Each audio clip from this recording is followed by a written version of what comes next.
ಯಾಕೆ ಬ್ರೋ ಟೆನ್ಷನಲ್ಲಿದ್ದೀರಾ? ಏನಾಯ್ತು? ನಮ್ಮಮ್ಮ ತೀರೋಗಿ ಇವತ್ತಿಗೆ 8 ವರ್ಷ ಆಯಿತು.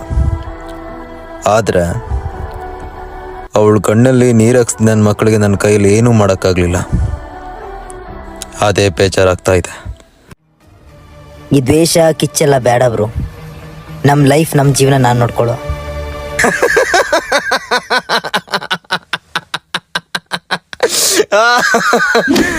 ಏನಂದೆ? ಇಚ್ಚು ದ್ವೇಷನ ಬಿಟ್ಬಿಡ್ಬೇಕಾ? ಫ್ರೆಂಡು ಅನ್ನೋ ಒಂದೇ ಒಂದು ಕಾರಣಕ್ಕೋಸ್ಕರ ಸುಮ್ಮನೆ ಬಿಟ್ಟಿದ್ದೀನಿ. ಇಲ್ಲ ಅಂದಿದ್ರೆ ಬ್ರಿಡ್ಜ್ ಕೆಳ ಹಾಕ್ಬಿಡ್ತಿದ್ದೆ. ನಿಮ್ಮ ಅಪ್ಪ ಅಮ್ಮನ ಕರ್ಕೊಂಬಂದು, ಏನೂ ತಪ್ಪು ಮಾಡ್ದಿರೋ ಅಮಾಯಕರನ್ನ ಕರ್ಕೊಂಬಂದು, ನಿಮ್ಮ ಅಪ್ಪನ ಮೇಲೆ ಅಮ್ಮನ ಮೇಲೆ ಕೈ ಮಾಡಿ ತಾಳಿ ಕಡ್ದಾಕಿ ಅವಳು ಮೈ ಮೇಲೆ ಕೈ ಇಟ್ರೆ ಸುಮ್ಮನಿದ್ ಬಿಡ್ತೀಯಾ? ಹೇಳು.